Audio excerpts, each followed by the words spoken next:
The reason that we as humans care about climate change is that it affects not just the temperature, but a whole bunch of other things that we care about. It affects soil moisture, which in turn affects our ability to grow the things that we eat.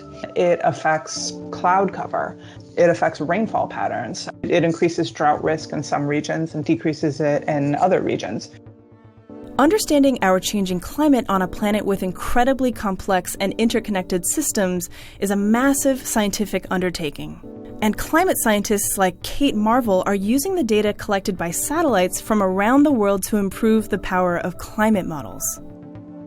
If we want to make better decisions about where we live, understand the changing impacts of hurricanes, or improve predictions of fire seasons, we need evolving climate models.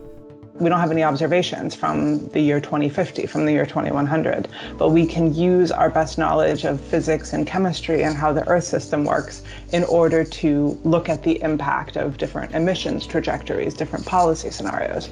Climate models provide a view into our future, from our globe to our own communities.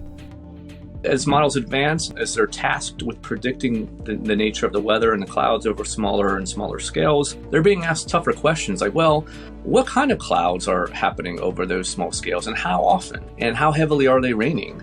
We expect, roughly on really, really large scales, climate change is making wet regions wetter and dry regions drier. But at the same time, it's shifting the circulation of the atmosphere. So the locations on a very, very large scale of those wet and dry regions are changing.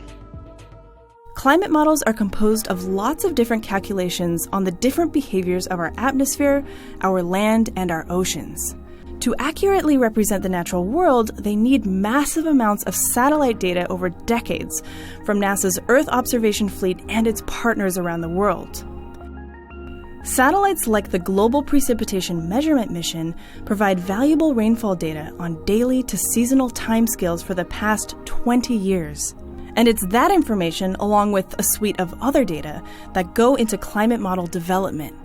Currently, GPM microimager radiance data are used to generate initial states of NASA climate models and to guide climate model solutions to be close to real states by applying data assimilation techniques. Data assimilation is the process of combining many different sources of Earth observations into models to improve how we represent the Earth system.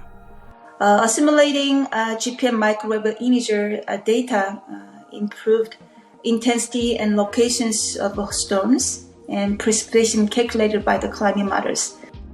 And once a climate model is developed, it's tested over and over because, well, all models are wrong, but some models are useful. So they're always going to be incomplete. They're always going to be a not exact representation of the real world. But we want to make sure that they are capturing important aspects of the Earth so that we can treat them as credible going forward.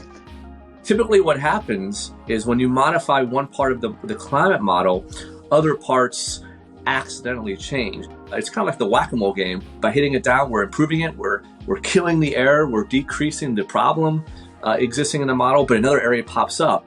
And that is why NASA observations of the Earth from space, the air, and the ground are critical to understanding how our Earth system works.